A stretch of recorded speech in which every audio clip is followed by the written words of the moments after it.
The Point of View is sponsored by Cowbell Coffee. Taste it, love it.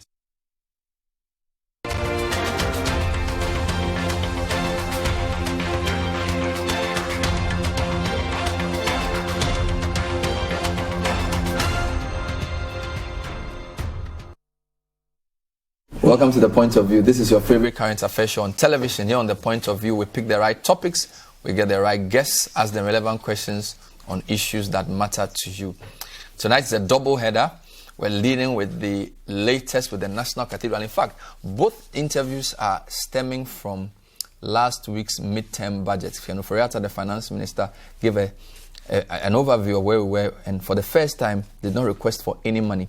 He also gave an update on the National Cathedral, which has generated a lot of controversy, particularly his announcement that the cathedral will be soliciting donations from Ghanaians to help put it up.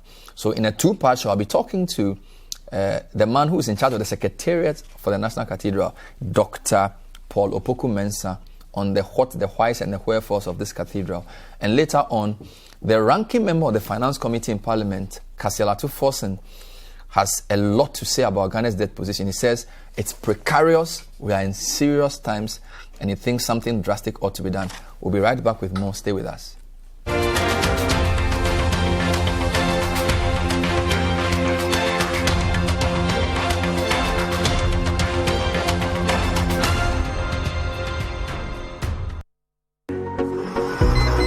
woke up this morning. Nothing wakes me up better than a cup of Cowbell coffee. Delicious coffee aroma.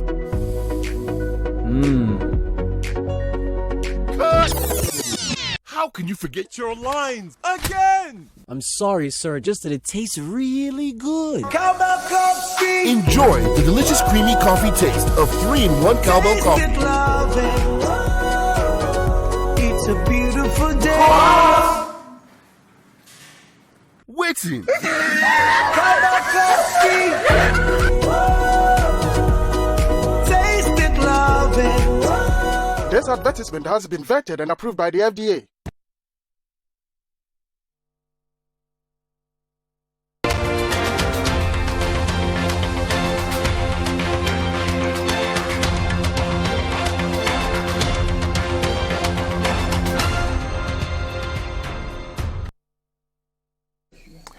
So we'll start with Dr. Paul Opoku-Mensah. He is the Executive Director of the National Cathedral Secretariat. He's joined us to give us some quick answers on the cathedral and where we are, the update of the Finance Minister, his reaction to some of the complaints, and whether they've raised any money since the announcement. Doc, great to have you. Good evening. Good evening. How are you doing?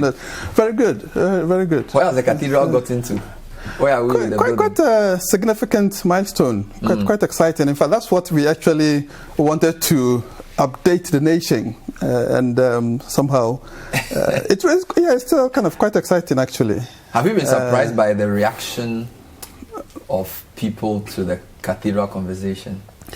Not the general conversation. I was a bit surprised by the donation part, because I thought it was almost a logical extension of what we've been saying. The president was categorical that really he didn't, although this was a national monument, a sacred space for the nation where the formal religious activities, state funerals, state burials would take place, he still wanted this to be a partnership between the state and the church.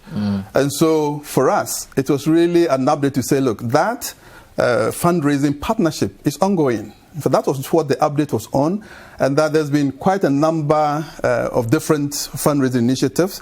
And in fact, we are actually launching. So that was said that the trustees are launching this initiative dubbed Kitobiansa, in which we want to mobilize as many Ghanaians as possible to write their name in the history of building the National Cathedral. The objective was really to say, look, let's almost democratize the fundraising, because the fundraising so far we focus on the big hitters, because those are the ones that give you kind of big monies immediately. I mean, so we've had a business roundtable.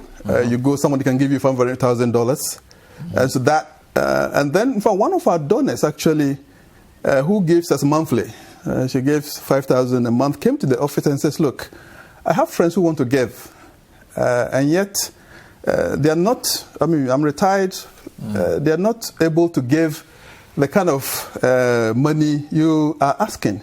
Why don't you expand the fundraising and really allow as many Ghanaian Christians as possible to be able to give? Okay. And she actually came up with the concept, that then inspired, so I did a proposal for the board and said, look, now why don't we expand it, try and raise about 1 million Ghanaian Christians who would give us 100 cedis a month. Okay. What that does is that you almost kind of develop a sense of ownership, collective ownership for the National Cathedral. But in addition, you really allow a sense of, the president talked in 2018 about building this historic coalition which will arise to build the National Cathedral. So that's really, so for us, it was a logical kind of update on that. In terms of the Christians in Ghana, right, and their role in national development, that's not in question. The issue of partnership between church and state for development is also not in question. Right. But why must it be manifested through a cathedral? Because some people feel that of all the things we need now, a cathedral should not be one of the priorities we should be spending anything on, not much less $200 million. Right. I think it's really a misunderstanding of nation building. You see, nation building does not exist in such, look, we finish with health and then we move to infrastructure, we move to education. In fact, it's really a comprehensive, and I think what this nation, part of our nation building suffered after Nkrumah was that we had people who actually were not trained for nation building. And whatever they did right. Soldiers are not trained to build nations, they're trained to defend nations.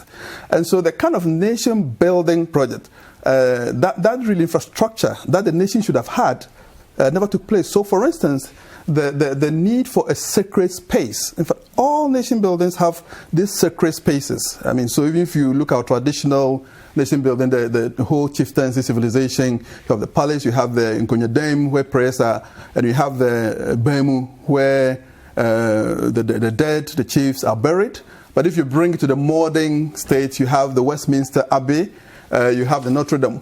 These are important because that's where the sacred rituals of the nation takes place. But over but time. what about the view that the Constitution is framed? Let me finish. You can use that. Okay. The Constitution is framed to make Ghana what do you call it, a secular state. Right.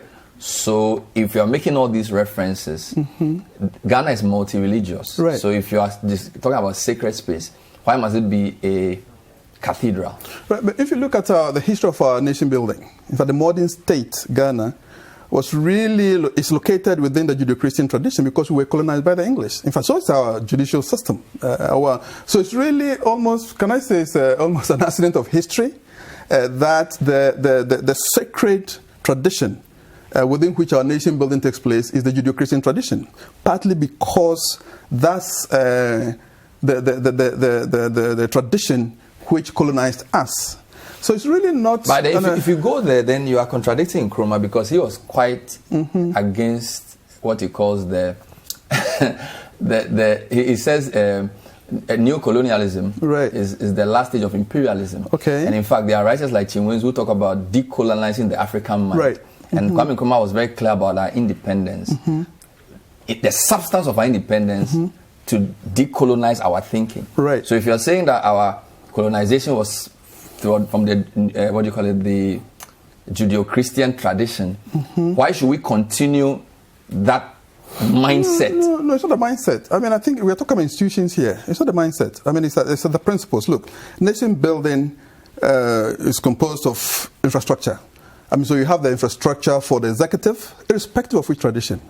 You have for the legislature, you have the judiciary, and you have a sacred space. What I'm saying is that sacred space, which is part of every nation building project, was located. You're asking why a cathedral. And I'm saying it's a cathedral. It's almost like, okay, why a court? Why the Supreme Court? Why a parliament? Because the judiciary is one of the arms of government. It's very clear in the Constitution. But you see, but the Constitution doesn't make a reference to a sacred space. No, but what I'm saying is that every nation building, and that's what I'm giving examples, all. Why would, even a secular state like France, why would Macron say, look, the Notre Dame is the epicenter of our national life? because over time, these sacred spaces really become the spaces around which you have these collective rituals that build a sense of nationhood. I mean, so really, really, it's almost like partly because of where the society, the context, the necessity to actually develop the foundations of our nation building becomes almost like a luxury.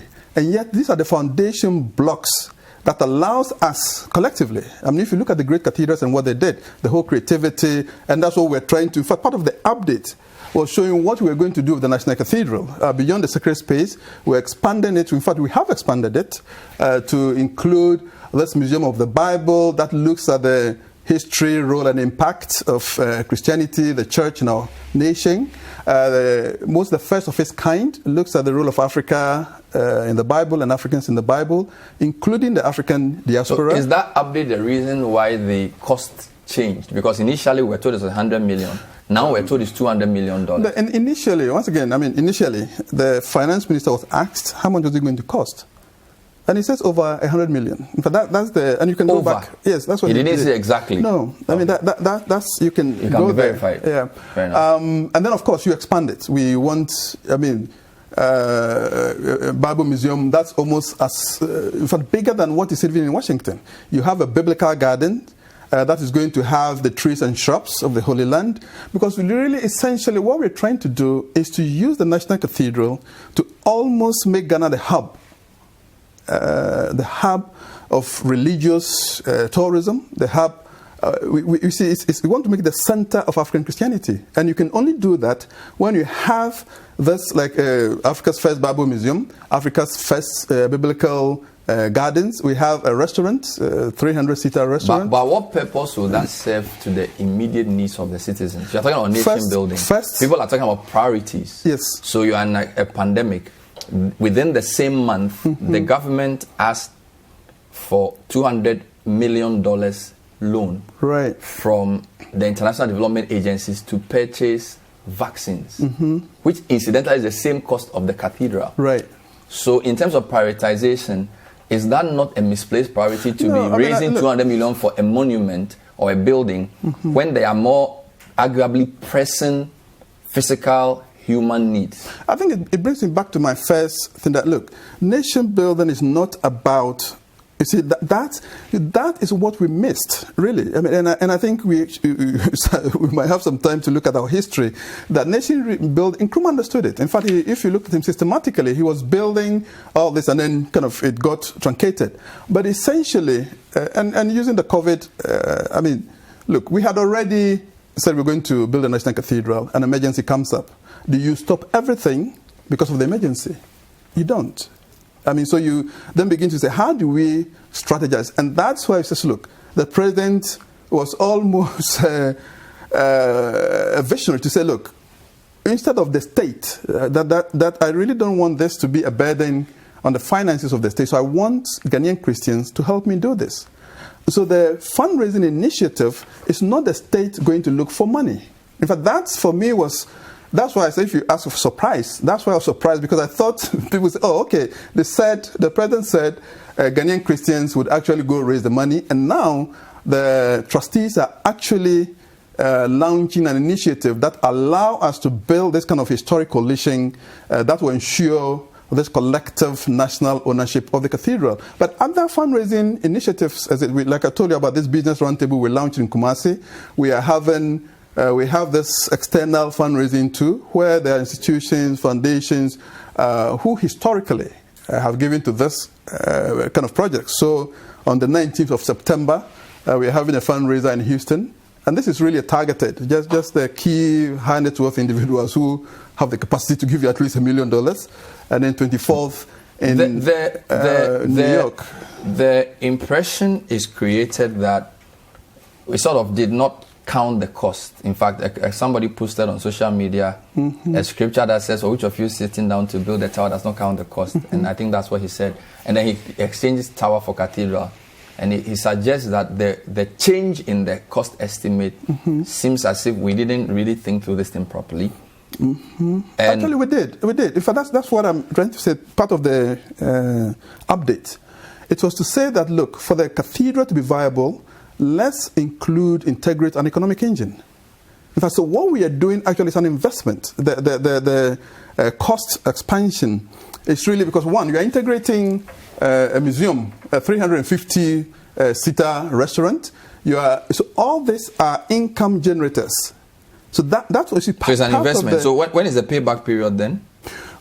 How much are we going? Actually, no, Bernard, I'm be serious on this one because once you say it's an investment, are you what method of evaluation are you using to say that in X amount of years it will raise this amount of money? In fact, we actually have an economic consultant looking at this, looking at the whole economic impact of both the visitors coming here, the usage of the facilities, and within a 3-year, 5-year period, based on just very, very, very conservative estimates, about $83 million. Within 3 to 5 years, you will reach $83 million. 5 years after that, yeah. Through which economic? First of all, we have banquet halls, we have multi-purpose centers, we have 350 restaurants. You have the Bible Museum, the first of its kind. But more critically, though, what we are trying to do is also beyond just the national level usage, is to drive traffic here. So in fact, some of the things we've been doing is really, at the moment, develop some of these international partnerships, so that once the cathedral gets opened, you're going to have this international events being hosted here. Part of the reason why we are developing the National Cathedral to also include the Bible and African diaspora is that we actually want to use the cathedral as part of our attempts to link up with the African diaspora through faith. We are using economic, cultural, and other methods, but we believe that everywhere the African diaspora is, in fact, what defines the African diaspora is not economic power, but actually our spirituality. So the challenge then is, can we use that spirituality as a means to drive in traffic, diaspora traffic here? So in October, we are convening this global meeting, leading experts in African Christianity, but the diaspora, to say, input into this. We really want this to be a service, to provide a service not just to Ghanaians and Africans, but also to you, our brothers in the diaspora. Speak into this. How would you want us to develop this museum, this cathedral, to ensure that it appeals you, to ensure that you would want to come here on pilgrimages? Some people feel that it being a political promise in itself doesn't sit right. That if Christians wanted a cathedral for themselves, Christian leaders could have come together to build it, and they have enough money and membership to do it. Why did they have to take a political promise for that to even materialize? Because it's a political project. I mean, it's a political project. No, the president said this was a legacy project. In fact, that is why he used 6 March. And most of our activities, milestones. So 6 March 2017 was the sword cutting. 6 March 2018 was the unveiling of the design. 5th March 2020 was the groundbreaking. Why are we doing that? It's really to stress the national character of the cathedral. The president was very, very specific, categorical, that the nation lacked this sacred space for the formal religious activities of state. That is the primary role. And then we are saying that in addition, like most of the great cathedrals, let's add all these activities that makes the place relevant to the average Ghanaian, the Ghanaian Christian who he's calling on to help. So first and foremost, is it not foisting his faith on the nation, where there are a sizable percentage of the population who do not believe in that? I think we've answered that. I mean, that most of the formal religious activities of our nation are based in that tradition. It's nothing. It's not really about imposing religion. Look at most of our state funerals. I mean, the services within which they are conducted are really within this. It has nothing to do with anybody wanting to impose a religion. It's really a part of the historic development of the nation state we call Ghana. Okay. That is a tradition in which we... But then you are conscious of the fact that if you don't develop it well, it might affect other religions. And that's why I'm happy that even before this is finished, we have a national mosque, and the president was the one who opened it. Some people feel it's an equalization attempt. That's why we've never used that. So I'll just say that... In fact, some writers even say it's a misnomer to call it a national mosque. In fact, Harun Atta says it's not a national mosque. He writes and says that it's really a fulfillment of a promise after the 79 demolition of a mosque. Well, that's his view. That's fine. I mean, that's so everybody can call it what you want. But the key issue really is that, and as the Supreme Court indicated, that we are a country of very religious people. And so our religiosity must be factored in our nation building. And so this national level infrastructures allows our constitution to almost align with our religious aspirations. It doesn't make it a secular state. But in addition, really, and once again, kind of allusion to the Supreme Court, it allows us to build cohesion. A couple of quick questions for you. Okay. A listener says, a viewer says, Bernard, there's nothing wrong with the National Cathedral. However, breaking government bungalows to erect a cathedral is abhorrent. They should have looked for a trade fair site or a different location. What's your comment on that? I think the purpose determines location. I mean, I think we've talked about this, that mostly if you look at the national cathedrals, they are about the centers of power, particularly Parliament. I mean, so if you have Westminster Abbey, because that's the formal rights of the nation. So if you're talking about the president being sworn in Parliament and the inaugural service in the cathedral, the distance. So it's really the purpose that determined the location. There was a report today that you had raised $50 million already, attributed to a member of the Secretariat, Executive Secretary, something. I don't know the person's name. Is this correct? I don't know that. I mean, money keeps coming in from various. I mean, so the banks would have to reconcile. So I don't know that. I mean, I don't know how much. You cannot confirm that they've raised. But since the Minister of Finance made this public announcement, what kind of response have you received? Well, we've been running around trying to correct some of them, so we've not really followed. But the feedback we've gotten is that quite a number of people are given, but once again, we've tried to decouple the collection of monies from the Secretariat and really allow the banks to do that. Then they reconcile. But prior to this announcement, how much had been pledged? Do you know? Not that, because they keep coming in. I mean, so we have quite a significant number of pledges made. But once again, sometimes you want to be sure that you collect this before you come up. Is the project not stalling for lack of funds? No. Based on your original timetable, is the project on course? It's stalled because of COVID. Not because of lack of money? No. Okay. In fact, it's actually stalled because of COVID. And now, kind of, we are happy with that's why I say, look, even with the COVID, we've really been able to, but actually allowed us to do the conceptual work. But the whole integration of the museum, biblical gardens, the integration of the restaurant, I mean, all these things one could not have done if we were running around had it not been for COVID. So I'm not saying COVID was good. Okay. But really, final point, a bit theological. I don't know if you're a pastor. There's a lot of feeling that even though Christians worship in church, the emphasis of New Testament Christianity is your body being the temple. Right. And Paul was quite clear on that, where people spoke about Christ, God does not dwell in temples made with hands. Right. So when the cathedral is presented as a national monument in honor of God, some people think it's misguided because wherever 2 or 3 are gathered, there he is. What's your response to that? Yeah, I mean, yes and no. I mean, I think the theologically, again, also, I mean, God does not exist in this.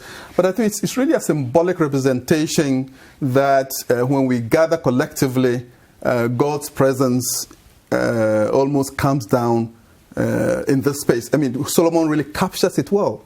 That, look, I mean, a building like this cannot contain you. And yet, we are building this almost as an aspiration. That when we come there, we invoke your presence. And that's what the president was saying. Look, let's use this to invoke God's presence and blessings for the nation.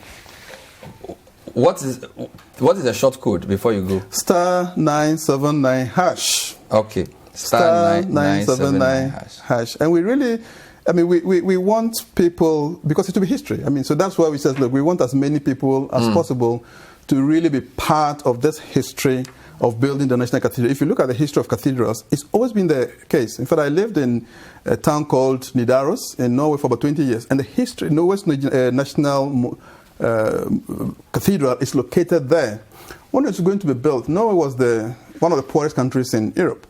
And it's had the same conversations we're having.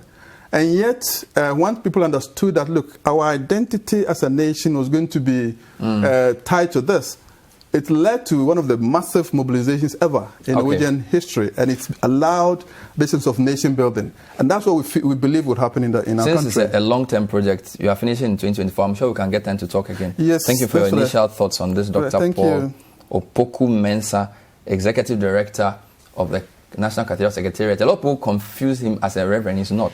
He's a political scientist. We'll be back to talk about the economy.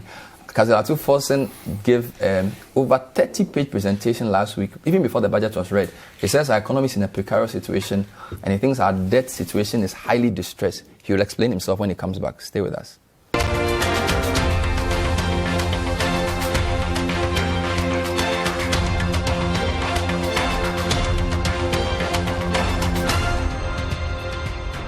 Hello there. We know what matters today, don't we? Hurry up. Follow safety measures. Drive for hours. Grab a perfect spot. Park smoothly. And then visit another shop. And scroll for the opportunities. Tap to pay. Enjoy that extra reward. Get 10% extra cashback when you pay with Visa. How you pay matters.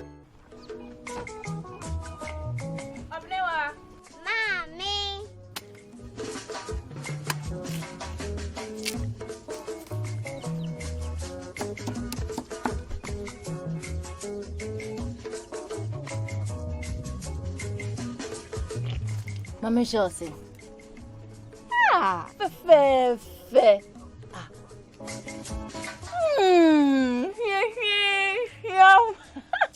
Different era, better result. Time has changed and time has brought Kel Choco toothpaste, healthy gums, anti-cavity, fresher breath, and it whitens teeth.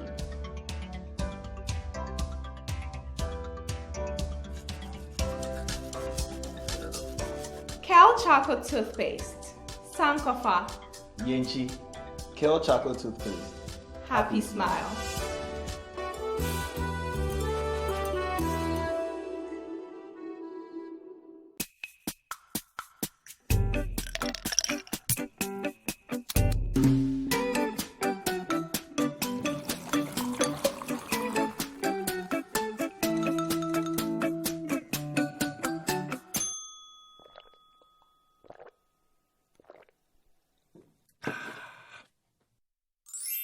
Good Day Energy Drink keeps you going. Available in major supermarkets and shops near you. Excessive drinking can be detrimental to your health. Not recommended for persons under 18 years, lactating mothers, pregnant women, and people sensitive to caffeine. This advert is FDA approved.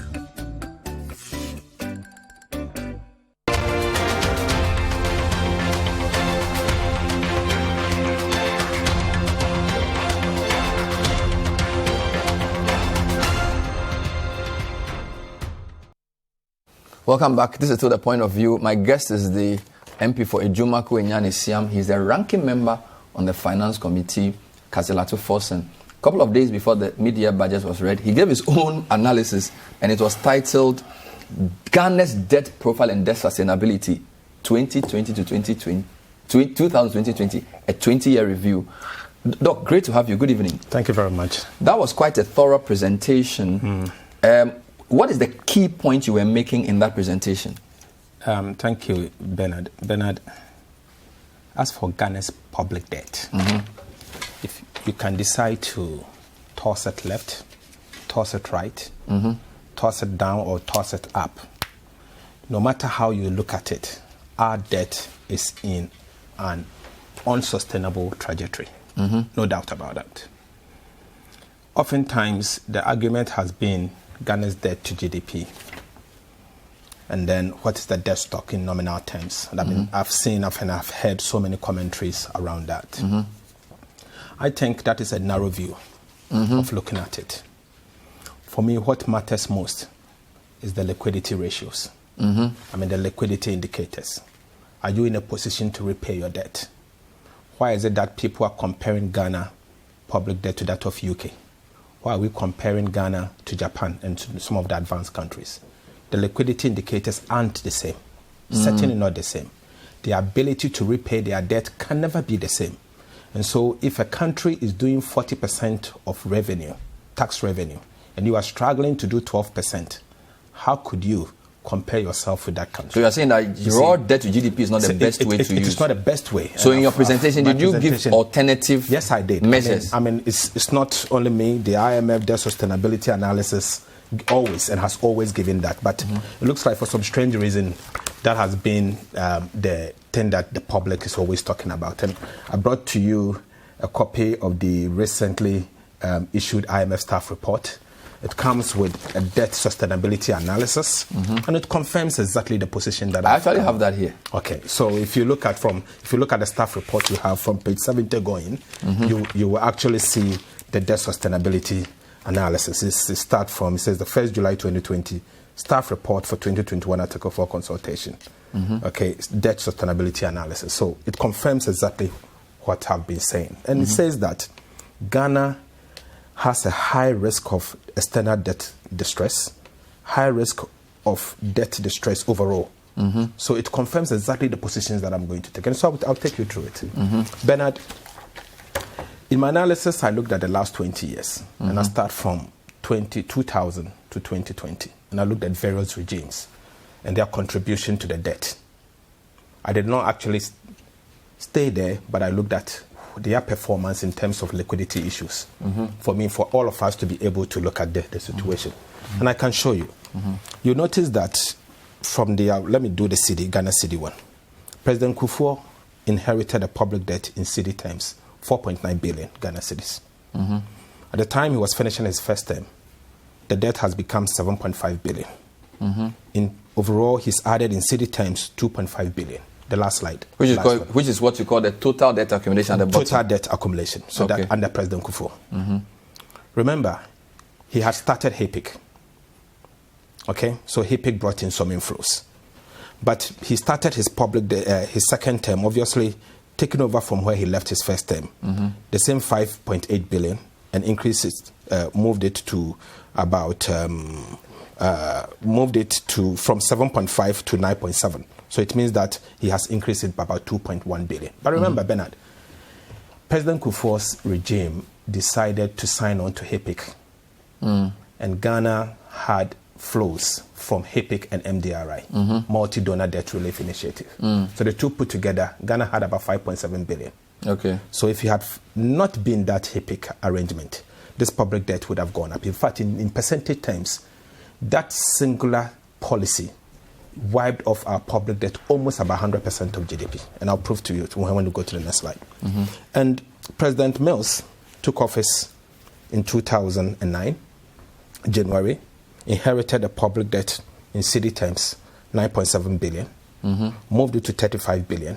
If you look at it in total accumulation, he has accumulated 26.2 billion over 4 years. Okay. And then President Mahama took it from 35 billion and moved it to 120 billion. Overall, he actually increased the public debt by 84 billion. President Akufo-Addo took it from the 120 billion and increased it to 291 billion. Overall, he has increased it by 171 billion. But you see, just 171. So Mills accumulated 26 billion. 26 billion. Mahama accumulated 84 billion. 84 billion. And then President Akufo-Addo 171 billion. But this 171 billion actually excludes the energy bond and that of the Sino-Hydro debt. The energy bond of 8.2 billion and the Sino-Hydro of about... But you are doing this in cedis. If you do it in dollars... Okay, the dollars are up there.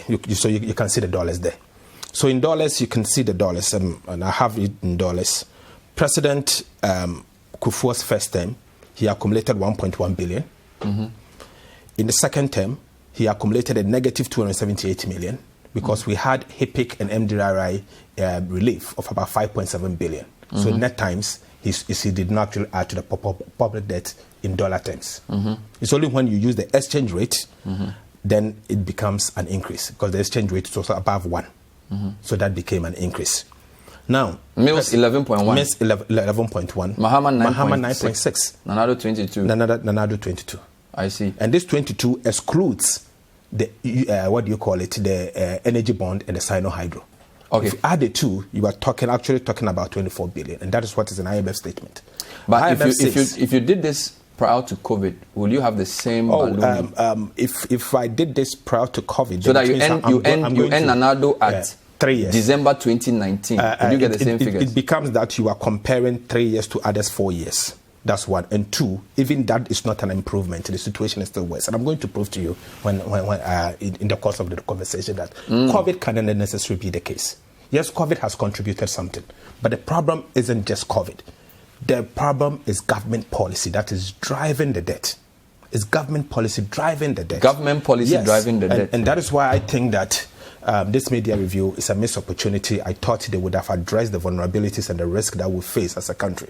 Unfortunately, I did not see that. And so before we do the government policy, you said you can prove to me that COVID effect was not that significant.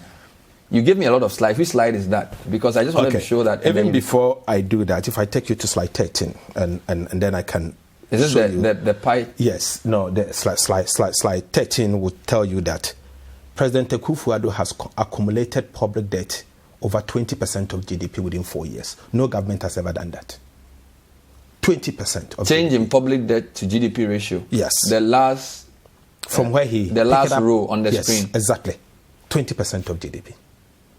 Whilst others contribute, increase it by 8.2%. So Mills government 15%. Yes. Mahama 8.2. Yes. How did you calculate this? It's because you look at the debt to GDP that they inherited. Just like I showed you how they inherited in nominal terms. So if, for instance, you inherited a public debt in nominal terms of 120 billion, that 120 billion, you do the nominal GDP, and then you express as a percentage, you know, the debt to GDP at the time of your entry, and then at the time of your exit. So you know exactly how much in terms of GDP. So this is correct, but if you look at the graphs on your own slide, for example, on slide 12, Ghana's public debt to GDP ratio has been trending upwards since 2006. Why are you breaking this into governments? Are these things not structural issues? Why are you separating Mills, Mahama, Akufo-Addo, Kufuor, and all those things? Okay, so you see, you want to look at the impact of government policy and how it's driving the debt. Because it's government policy that is certainly driving the debt. Okay. So you see one government actually increasing the debt higher than another government. And clearly it's because of government policy. And that is why I've pointed that the debt is going up at an exponential rate because of government policy. It's government policy. How different is government debt policy from, for example, your policy? I remember Tetekwe used to say he's doing smart borrowing. And he said he was trying to exchange more expensive short-term debt for less expensive long-term debt. He spoke about a sinking fund. How different is that from what Ken Ofori-Atta is doing? Okay, so we are talking of debt management. You are talking of debt management. But see, even before you decide to apply debt management, the first thing you have to do is you have to look at what actually accumulates the debt. And that is the primary balance. That's the fiscal deficit. So you look at over the years, in the last 4 years, in terms of primary balance, how has it impacted on the public debt in terms of the rate? The fiscal deficit, what has it been? Government oftentimes has been announcing to us that they are actually doing fiscal consolidation. But the truth is they are not consolidating the fiscal. And I've done presentations on this and said, I do not agree that this government is consolidating. All what they've been doing is that giving us fiscal numbers, that is actually not really the case. Hiding fiscal numbers and creating impressions. When you say they say they are doing fiscal consolidation, in English, my understanding is that they are cutting down expenditure. Cutting down expenditure or reducing how much they borrow. And you say they say that on paper, but they don't do it in not at all. Because it's manifested by the fiscal deficit. Because for instance, they come to Parliament in the last budget, they said they were going to do 9%, and actually they announced to all of us that they've done 13%. The IMF came out and said that the actual fiscal deficit is 15.6, almost 16% of GDP. Because they excluded the financial sector and energy sector in their calculation. Why do you have to do that? Because they said they were one-off issues. So is it one-off? Haven't they been paying it consistently in the last? No, they are saying that it's like a shock. So that shock cannot be included in the... No, I'm just explaining what they said. But I have a difficulty with that. As long as you are borrowing for that activity, as long as it's adding to your public debt, as long as it's adding to your primary balance, you cannot exclude it. And that is one of the reasons. And in fact, the IMF in the document actually said that it surprises them that since 2017, they can see a 36% above the projections in terms of debt accumulation. And for them, they think it's a problem. That is a problem, and I think we need to address it. But let me take you to what I call the liquidity ratios or liquidity indicators. Mm-hmm. Ben, the truth is, if you look at slide 15, you don't pay your debt with your GDP. You pay your debt with your revenue. Because you can't convert GDP to cash. Exactly, at any point in time. So you see how liquid you are. How are you in a position for you to be able to pay your debt? Mm-hmm. You see, back in the year 2016. But have you seen the slide you've just shown me? Yes. Since 2006, it's been trending upwards. Yes, it has been trending upward. But you see, look at the steepness from 2017 up. From so this is public debt to tax revenue. To tax revenue. So you are saying tax revenue is a better measure of debt servicing ability than GDP. Obviously. So we shouldn't use debt to GDP. We should use debt to tax revenue. Exactly. Good. So you are saying, even though the slide shows the graph trending upwards, you are saying the gradient is steeper from where? The gradient is steeper from 2017. From 2018, it started going up. 2019, it was up, and then 2020 got there. You see it there. In fact, you can start from the year 2000, before HIPIC. We needed 10 times our tax revenue. 10 times our tax revenue before we could repay the entire debt. That's before HIPIC. By the year 2016, you needed almost 5 times. In fact, it's 4.9 times of your tax revenue before you can repay your debt. The entire debt. Did the NDC credit Kufuor for this great work? Because look at what you just shown me. That from 2000 to 2006, under Kufuor, our debt to tax revenue ratio was actually coming down. Yes, but you know why it was coming down. But in 2000, no, you know, you campaign vigorously against Kufuor. You know why it was coming down. Partly HIPIC. HIPIC. I know, but it was the key thing. But you opposed this HIPIC, didn't you? Yes. You see, your side opposed HIPIC. So if you are doing history, NDC should also come clean and say contributed a project and said it came out of. No, but HIPIC relief is not necessarily money coming in. It's also spending a lot of your revenue on interest payments. So once HIPIC frees, you can do other things. Bernard, the standard of you paying, you pay into a particular account and use it into a particular account, and we're supposed to use it for the payment for the construction of certain projects. Unfortunately, I think we spread it so thin and did not actually position it in areas that will drive economic growth. I'm saying that from 2016 to 2020, President Akufo, because of the way the government is borrowing up to 2020, the tax revenue as a percentage to our debt, the ratio has moved. Instead of we in the past using almost 5%, obviously because you can't tell me tax revenue is not performing. Yes, tax revenue has been doing well. Yes, this is not the level we want to get there. There has been new tax handles. There has been additional oil fields. That is bringing in additional tax revenue. But in the end, we are at 6.5% from initial 5%. And you can see that is a deterioration. And what I'm seeing, that going into the year 2021, the situation is going to get bad. And in fact, the media review confirms my worst fear that the situation is going to get bad because already, tax revenue is underperforming. In the media review, I can see a reduction in the projections that were made in the original budget. So already I'm worried. And instead of this situation actually getting there, then I'm getting worried. And then if I take you to the next slide, slide 16, we have external debt, and then we have internal debt, domestic debt and external debt. Obviously, you will need to repay your debt, your external debt, through your exports. And it's a major indicator. Major the exports, your cocoa revenues, your gold, your diamond, your bauxite, your non-traditional export, everything, all the exports in the country. At any point in time, you are going to earn forex. And is this forex that you use in actually paying your debt? Assess it to find out. Pre-HIPIC and post-HIPIC.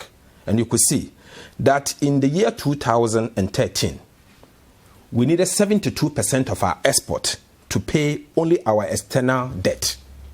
This actually deteriorated. In the year 2016, we needed 94.6% of our export.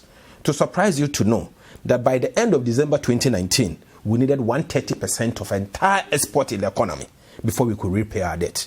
In fact, by December 2020, the situation had gotten worse. We needed 171% of our export before we can repay our debt. These are the liquidity indices. So if in 2013, 72 and moved to 94 in 2016. Yes. So that's about a 22% Yes. jump. And then in 2019, December, it jumps from 94 to 130.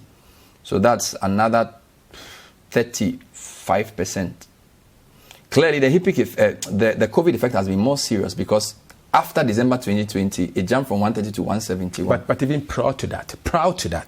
But the trend is the same. But it doesn't matter. It doesn't matter. At least you are within 100%.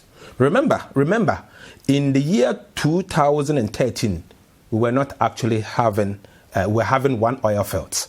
2016, we were having one oil field. In the year 2019, our export increased because we had 2 additional oil fields, Sankofa and 10. And regardless, because the debt was so high, the situation has gotten worse. So you're basically saying that things have not been good since 2007, but just that it's been worse under Akufo-Addo than it was under Mahama. In fact, that's basically all you're saying. What I'm saying is that this administration has deteriorated our debt position. And you are saying COVID is not a good excuse. And I'm saying that. But by the way, do you deflate? Something. Just a quick question from me. Do you deflate your values by price levels? Because yes, I did. You are comparing across 20 years. I always use a deflator. And everybody, if you are doing it, you have to use a deflator. And I can show you. I have the 4 slides here. I can show you. I just wanted to check. I use a deflator. Just to be clear. So that at any point in time, you can see the impact of inflation. And so you have to use a deflator in doing this kind of analysis. But let me take you through the slide 17. I think I discussed that. You have domestic debt, and then you have domestic revenue. So obviously you will have to compare your domestic debt to domestic revenue. In the year 2013, you needed 1.5 times of your domestic debt before you could repay. Mm-hmm. It decreased to 145 times by the year 2015, inched up to 165 times, or 1.6 times before you could repay your domestic debt. By the time we get to the year December 2020, 1.5 wasn't enough. You needed 2.7 times your domestic revenue before you could repay your debt. So you are saying that if you compare your external debt to your exports or your domestic debt to your domestic revenue, on both positions, we need more of the revenue. Yes. To pay for the debt than previously, and the amount you need is bigger than it was before. And then I want to refer you to the IMF document, page 6, if you can look at it yourself. And I have it in front of me. Exactly what. I have it on my document. But we'll take a short break. What I'm talking about. But the IMF isn't that negative at the end. Read it and see. No, I'm saying that at the end of the day, they're basically saying that the government is doing the right thing in dealing with it. Because when you go to the intro, they admit all the things you're saying, but they're saying an economic recovery is underway. Ghana's economy is expected to rebound. The budget, it talks about the current account deficit projected to improve. Budget envisages a fiscal deficit of 13.9, which will support a decline in public debt starting in 2024. So whilst they are agreeing with the analysis as to where the situation is, they seem to be saying that what the government is doing to deal with it is not that bad. We can deal with that when we come back. This is the point of view. My guest is Kaselatu Forsen. He basically says our debt position is more dangerous than we think it is. And if something doesn't change drastically, we're in big trouble. We'll be back. Stay with us.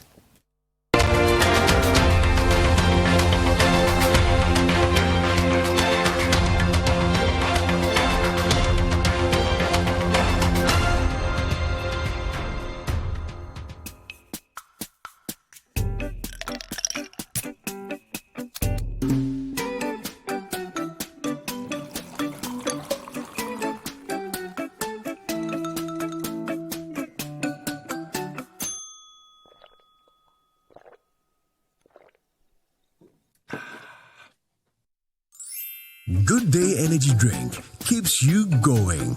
Available in major supermarkets and shops near you. Excessive drinking can be detrimental to your health.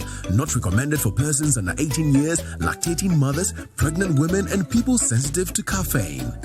This advert is FDA approved.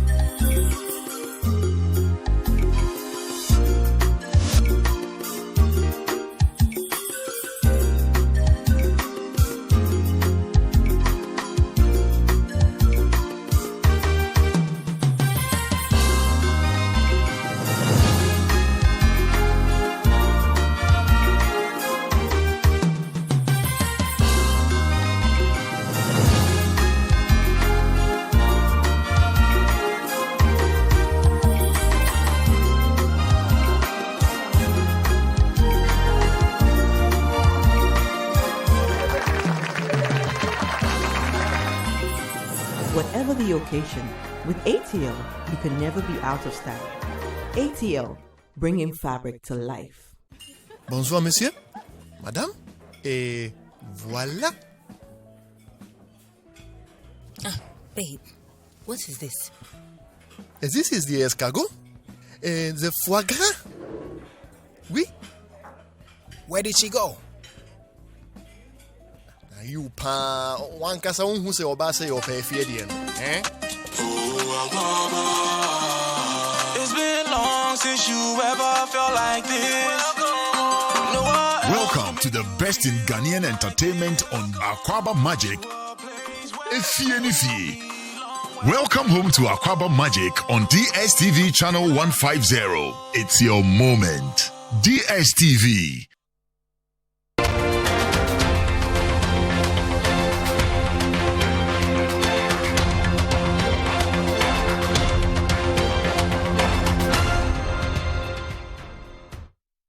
Welcome back. This is still the point of view. My guest, Kazalatu Forsen, ranking member on finance, MP for Ejuma Kwenyani Siami, says our debt situation is highly precarious. He says we are at risk of severe debt distress. This is very technical language.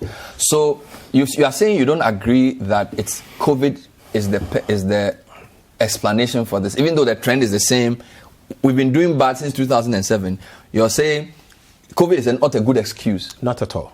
And you can prove that? Yeah, not at all. To correct you first, I want to say that we are not doing bad since 2007. The situation isn't the same. Yes, we've seen some fairly good performance and some average performance, but this situation is worse. I'll give you an example. In the year 2020, and I'll show you, if you can put me to slide 28, maybe you can show it to viewers. Comparative analysis of key fiscal indicators. Ghana has selected counterparts. Yes. What is this?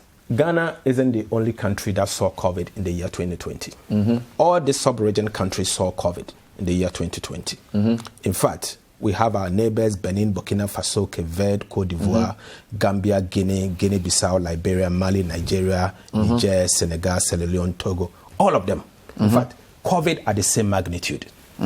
Yet, Ghana is the only country that had fiscal deficit as a percentage of GDP, almost 16%. 16%. And so you cannot necessarily blame COVID. In fact, where did you look at this is document, I picked it from various IMF staff reports.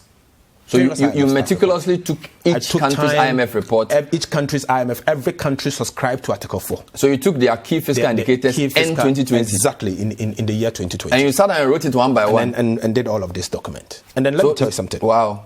You see, one thing... Has the IMF validated this? Yes, they have. I've sent it to them. It's their own document. They are their own document. I see. So Ghana, 16.0 fiscal deficit. You see, 16.0. So you can see... The only country close to us is Zambia, 13.9.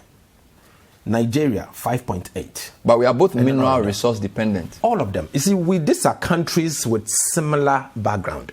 So, but I would say that Ghana and Zambia are closer because Ghana is gold, Zambia is copper. Evans, Ben, you've been on too many programs. Ben, you cannot compare Ghana to Zambia. I mean, if we are to compare Ghana to Zambia, then we should. This is a very nice recap. Yes, I'm just saying that people say that when you take the countries, some countries are more similar. They're resource dependent. There are countries that are more diversified. There are some countries that are agrarian. You think if there's any country that should actually cry here because on the back of oil they suffered is Nigeria?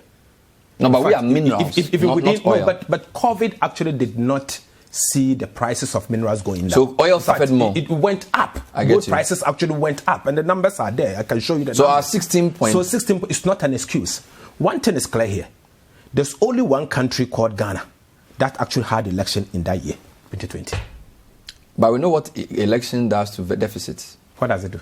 It makes it goes higher. Overspend. And it's not a new phenomenon. Overspend. Yes. To 16%. This is mother of all fiscal deficits. But why are you looking at just the fiscal deficit? What about the other indicators? Because this is what drives the debt. I know. This is what drives the debt. But there are people there who still have triple C credit rating. Yes. But our credit rating has fallen under previous and under Akufo-Addo. Fitch has downgraded us. Moody's has downgraded us. S&P has downgraded us. So it's going down. And so we shouldn't be happy where we are. We should never be happy where we are. Look, This is the first time that I have seen a gross financing needs of a government move to 25.6%. 25.6%. Evans, Bernard, let me take you to the last slide on the Euro bonds. You could see how much the government is accumulating in debt. Ghana, Egypt, South Africa, Ghana is 3. Yes. But in terms of outstanding Euro bonds, we did one in March, I think. Yes, so far, as at Ghana, so far, at the end of the year 2020, March 2021, Ghana's outstanding Euro bonds is 37.5 billion billion US dollars. 37.5 billion US dollars. That's how much Euro bond we owe. The debt stock in terms of the Euro bonds. What should the minister or what should government do immediately? You see, what the government must do immediately is for them to realize that our debt position as we sit here isn't good. In fact, if care is not taken, this debt will become an overhang on the Ghanaian economy if you are not there already. It is becoming an overhang. And you didn't see anything in the midterm budget to suggest that? No, in fact, the situation is even worse. The situation is worse in the midterm budget. And I tell you why. In the year 2021, we have just 1 minute. In the year 2021, the minister had said that they were going to borrow, the primary balance was going to be 1.3% of GDP, negative.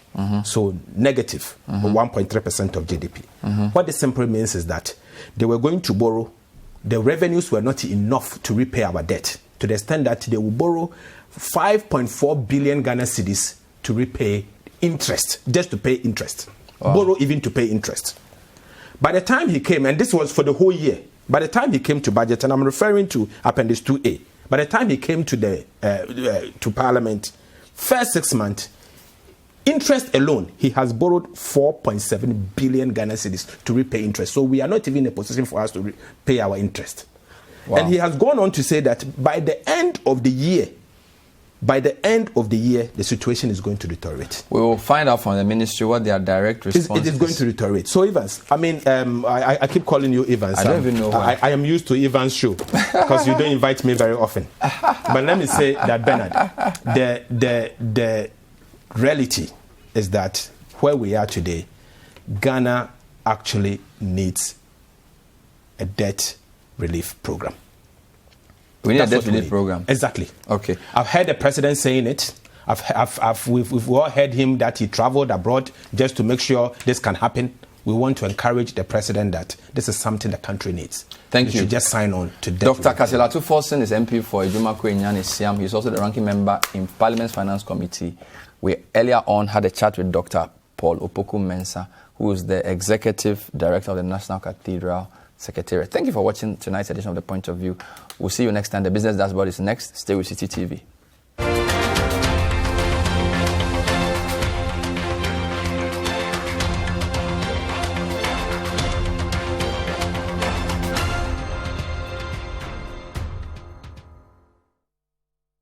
The Point of View is sponsored by Cowbell Coffee.